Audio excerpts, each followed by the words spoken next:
नमो बुद्धाय. जय भीम. बुद्ध वंदनेला आणि धम्मपठणाला सुरुवात करूया. अरहं सम्मा संबुद्धो भगवा बुद्धं भगवन्तम् अभिवादेमि. स्वाख्यातो भगवता धम्मो धम्मं नमस्सामि.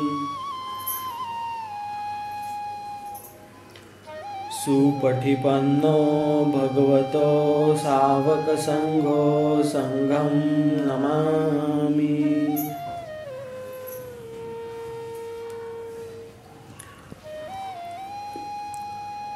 ओकासवन्दामि भन्ते द्वारतयेनं कथं सर्वमपराधं क्षमतु मे भन्ते.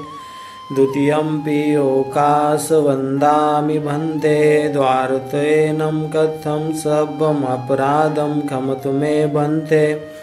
तृतीयंपि ओकासवन्दामि भन्ते द्वारतयेनं कथं सर्वमपराधं क्षमतु मे भन्ते. ओकास अहं भन्ते त्रिशरणेन सद्धि पंचशीलं धम्मं याचामि. अनुग्रहं कथवा शीलं देत मे भन्ते. द्वितीयंपि ओकास अहं भन्ते त्रिशरणेन सद्धि पंचशीलं धम्मं याचामि. अनुग्रहं कथवा शीलं देत मे भन्ते. तृतीयंपि ओकास अहं भन्ते त्रिशरणेन सद्धि पंचशीलं धम्मं याचामि. अनुग्रहं कथवा शीलं देत मे भन्ते. नमो तस् भगवतो अर्हतो सम्मा सम्बुद्धस्स. नमो तस् भगवतो अर्हतो सम्मा सम्बुद्धस्स. नमो तस् भगवतो अर्हतो सम्मा सम्बुद्धस्स. बुद्धं शरणं गच्छामि. धम्मं शरणं गच्छामि. संघं शरणं गच्छामि. द्वितीयंपि बुद्धं शरणं गच्छामि. द्वितीयंपि धम्मं शरणं गच्छामि. द्वितीयंपि संघं शरणं गच्छामि. तृतीयंपि बुद्धं शरणं गच्छामि. तृतीयंपि धम्मं शरणं गच्छामि. तृतीयंपि संघं शरणं गच्छामि. पाणातिपाथा वैरमणि सिक्खापदं समादयामि. अदिन्नदाना वैरमणि सिक्खापदं समादयामि. कामेषु मिच्छचारा वैरमणि सिक्खापदं समादयामि. मुसावादा वैरमणि सिक्खापदं समादयामि. शूरामेरयमज्जपमादठाना वैरमणि सिक्खापदं समादयामि. साधु साधु साधु.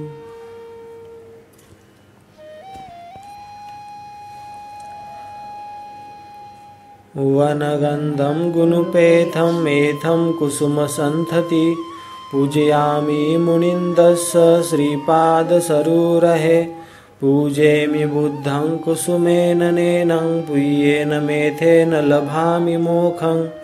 पुष्पमिलायति यथा हिन्दमे कायो तथा याति विनाशभावं.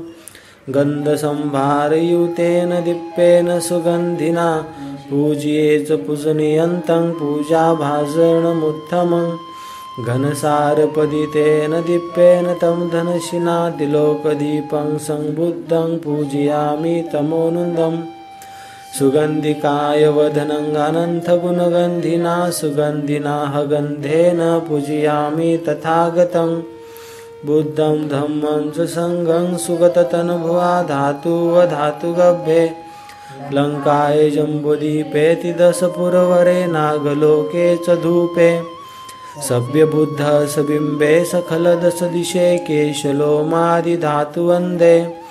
सभ्येऽपि बुद्धं दशबलतनुजं बोधिचेत्यं नमामि वन्दामि चेत्यं सब्बठानेषु प्रतिष्ठितं शारीरिकधातु महाबुद्धि बुद्धरूपं सकलं सदा एष मूल्ये निशिन्नो असभारी विजयखापथो सबयुतं सत्था वन्दे तं बोधिपादपम् इमये ते महाबोधि लोकनाथेन पूजिता अहं पिते नमस्सामि बोधिराजा नमस्तुते बोधिराजा नमस्तुते बोधिराजा नमस्तुते इति पीसो भगवार्हं सम्मा सम्बुद्धो विद्याचरण संपन्नो सुगतो लोकविदु अनुत्तरो पुरुषधम्म सारथि सत्था देव मनुष्यानं बुद्धो भगवाति बुद्धं जीवितपर्यन्तं शरणं गच्छामि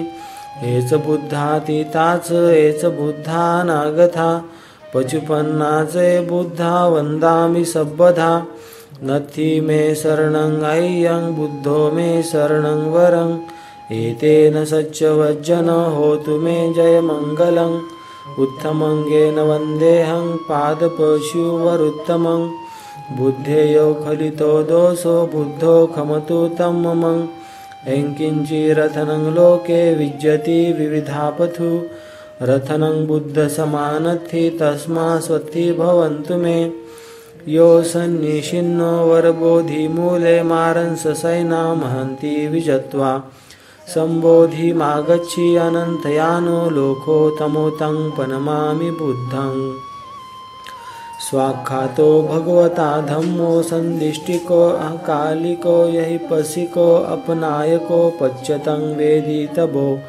वियुहिति धम्मं जीवितपर्यन्तं शरणं गच्छामि एष धम्मातीताच एष धम्मानागता पचुपन्नाच धम्मा वन्दामि सर्वदा नत्थि मे शरणं अय्यं धम्मो मे शरणं वरं एतेन सच्चवज्जन होतु मे जयमङ्गलम् उत्तमङ्गेन वन्देऽहं धम्मं संतिदोत्तमं धम्मेयो खलितो दोषो धम्मो खमतु तं मम एङ्किञ्चिरथनं लोके विज्यति विविधापथु रथनं धम्मसमानत्थि तस्मास्वत्ति भवन्तु मे अष्टाङ्गिको वर्योपथो जनानं मुखापवेशाउजुकुवमगो धम्मगायं सन्ति करो पनीथो नियानिको तं प्रणमामि धम्मं सुपटिपन्नो भगवतो सावकसङ्घो उजुपटिपन्नो भगवतो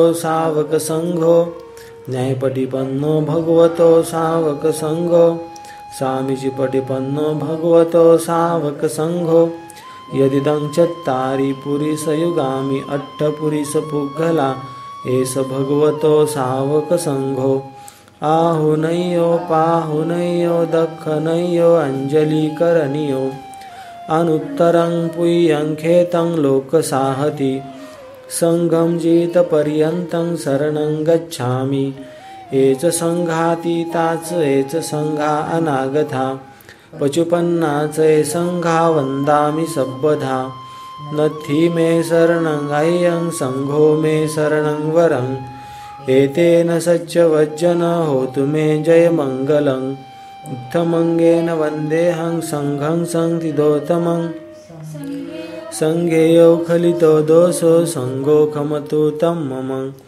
एङ्किञ्चिरथनं लोके विज्यति विविधापथु रथनं सङ्घसमानत्थि तस्मास्वत्ति भवन्तु मे सङ्गो विशिद्धो वरदक्षिणयो सन्तीन्द्रियो सब्बमलपहनियो गुणेहिनेखि समेधिपथो अनासो तं प्रणमामि सङ्घम् इमाय धम्मानुधम्मपरिपथ्या बुद्धं पूजयामि इमाय धम्मानुधम्मपटिपथ्या धम्मं पूजयामि इमाय धम्मानुधम्मपटिपथ्या सङ्घं पूजयामि अद्धायिमाय पटिपथ्या जातिजरामरणं महापरिमुञ्च स्वामी इमेन पुय्यं कमे नमामे बाले समागमो सतं समागमो होतु यावनिब्बानपथ्या देवो वसन्तु कालेन शस्य सम्पत्ति हेतु च पीतो भवतु लोकच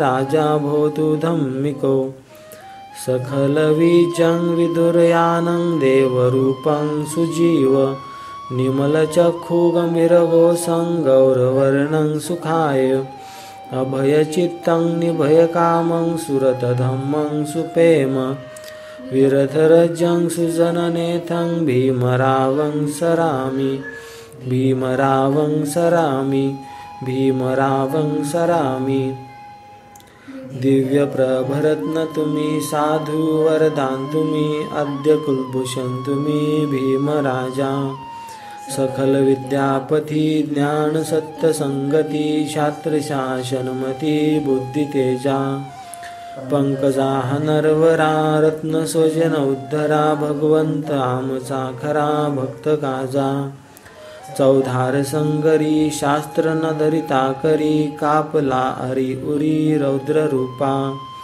मुक्तिपथ कोण था जीर्ण स्मृती जाळीता उजळिल्या अंगतिका मार्गे साजा राष्ट्रघटना कृती शोभते भारती महामानव बोलती स्वातसज्ञा शरण बुद्धासमी शरण धम्मासमी शरण संघासमी भीमराजा भीमराजा भीमराजा।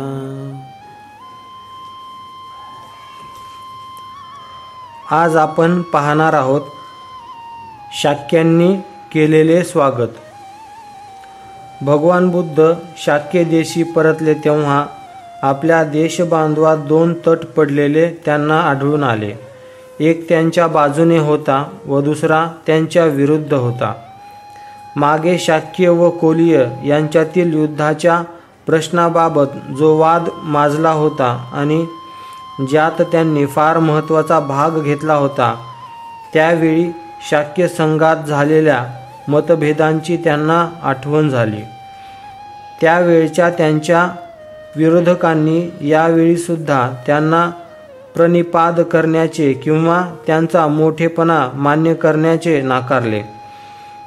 त्यांना अनुकूल असलेल्यांनी त्यांच्या अनुयायी वर्गात सामील होण्यासाठी प्रत्येक कुटुंबातून एक मुलगा अर्पण करण्याचे अगोदरच ठरविले। त्यांनी आता भगवंतांच्या संघात प्रवेश करण्याचे व ते राजगृहात परतताना त्यांच्याबरोबर जाण्याचे ठरविले। ज्या कुटुंबांनी एक मुलगा संघाला अर्पण करण्याचे ठरविले होते, त्यात अमितोदनाचे कुटुंब होते। अमितोदनाला 2 मुले होती। एकाचे नाव अनिरुद्ध, त्याला अगदी लाडात वाढविले होते। दुसऱ्याचे नाव होते महानाम। महानाम अनिरुद्धकडे जाऊन म्हणाला, तू तरी संसार त्याग कर किंवा मी करतो। आणि अनिरुद्धाने उत्तर दिले, माझी प्रकृती नाजूक आहे। कौटुंबिक जीवन सोडून ग्रहहीन अवस्थेत राहणे मला अशक्य आहे, म्हणूनच तू तसे कर। परंतु अनिरुद्धा, कौटुंबिक जीवनात कोणत्या गोष्टी घडत असतात ते मी तुला सांगतो, ते नीट ऐक। पहिल्या प्रथम तुला शेत नांगरावे लागेल, ते झाल्यावर पेरणी करावी लागेल, ते झाल्यावर तुला शेताला पाणी द्यावे लागेल, नंतर शेतातील पाण्याचा निचरा करावा लागेल, नंतर लावणी करावी लागेल, लावणीनंतर कापणी करावी लागेल, मग ते बाहेर न्यावे लागेल व त्याच्या जुड्या बांधाव्या लागतील। एवढे झाल्यावर त्याची मळणी करावी लागेल, मग पेंढा वेगळा करावा लागेल, नंतर त्यातील तूस तुला काढून टाकावे लागेल, मग धान्य पाखडावे लागेल, नंतर ते कोठारात साठवून ठेवावे लागेल आणि त्याच्या पुढच्या वर्षी पुन्हा या सगळ्यांची पुनरावृत्ती तुला करावी लागेल आणि हे वर्षानुवर्ष असेच करावे लागेल। हे काम कधीही संपत नाही। आपल्या श्रमांना कधी अंत नसतो। काम कधी संपेल, श्रमाचा शेवट केव्हा होईल, आपल्या पंचेंद्रियांच्या सुख उपभोगांना न मुक्ता आपल्याला विश्रांती कशी मिळेल। प्रिय अनिरुद्धा, काम हे कधीच संपत नाही। आपल्या श्रमांना कधी अंत नसतो। मग कौटुंबिक कर्तव्य करण्याचा विचार तू कर. मीच कौटुंबिक जीवन सोडून ग्रहहीन अवस्थेत राहण्यास जातो, असा अनिरुद्ध म्हणाला. आणि शाक्य अनिरुद्ध आपल्या आईकडे जाऊन म्हणाला, आई, कौटुंबिक जीवन सोडून ग्रहहीन अवस्थेत राहण्यास जाण्याची माझी इच्छा आहे. त्यासाठी मला तू परवानगी दे. शाक्य अनिरुद्धाने याप्रमाणे म्हटल्यावर त्याची आई त्याला म्हणाली, लाडक्या अनिरुद्धा, तुम्ही दोघे माझे लाडके पुत्र आहात आणि तुमच्यात कोणताही दोष मला दिसत नाही.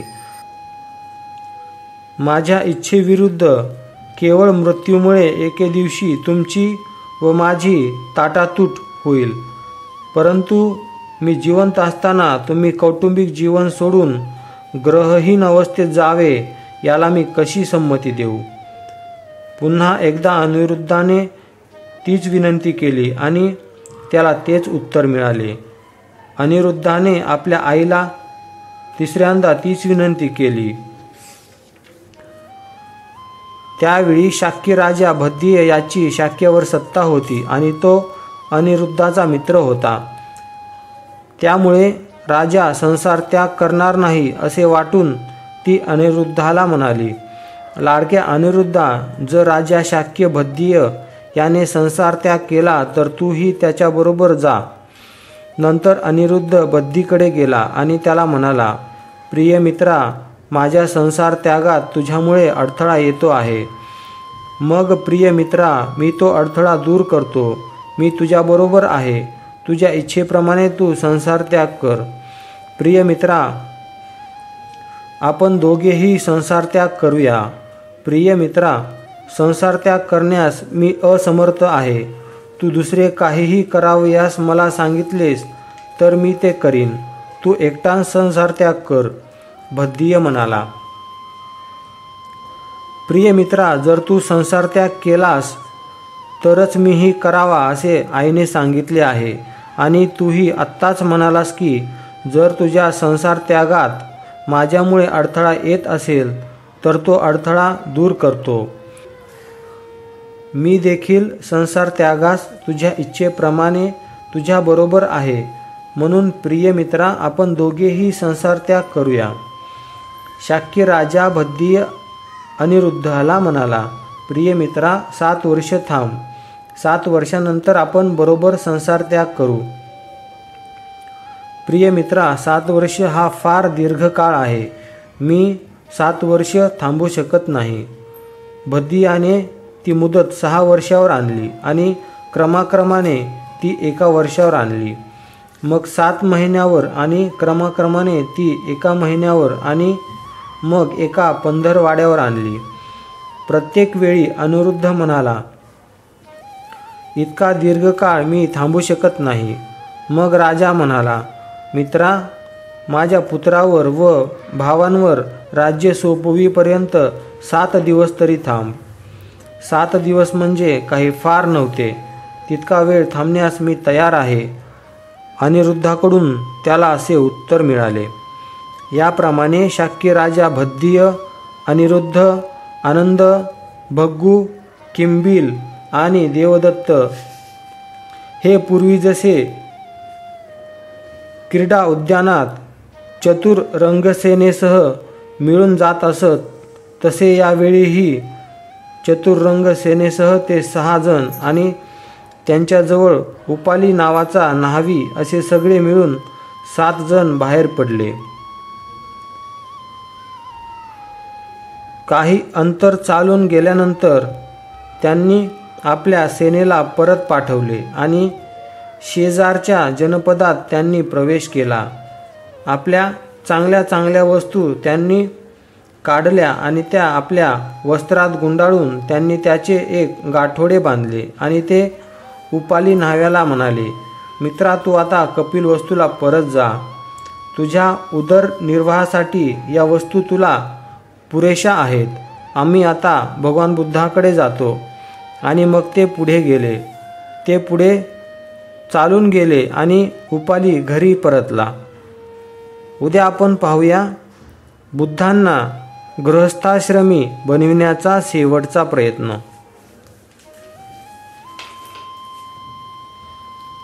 बुद्ध वंदनेला आणि धम्मपठनाला आपण समाप्त करूया. सब पापस्य अकरणं कुशलस्य उपसंपदा सचित्तपर्योदपनम् एतं बुद्धानुशासनं. धम्मं चरे सुचरितं नथं दुचरितं चरे धम्मचारी सुखं सेति अस्मि लोके परमिच. नथावथा धम्मधरो यावता बहुभासति योच पंपि सुतवानं धम्मकायेन पश्यति सवे धम्मधरोति यो धम्मनफमजति नथि मे शरणं अय्यं बुद्धो मे शरणं वरं. एतेन सच्चवज्जेन होतु मे जयमङ्गलं. नथि मे शरणं अय्यं धम्मो मे शरणं वरं. एतेन सच्चवज्जेन होतु मे जयमङ्गलं. नथि मे शरणं अय्यं संघो मे शरणं वरं. एतेन सच्चवज्जेन होतु मे जयमङ्गलं. होतु मे जयमङ्गलं. नमो बुद्धाय नमो धम्माय नमो संघाय नमो भीमाय. साधु साधु साधु. बुद्धं नमामि.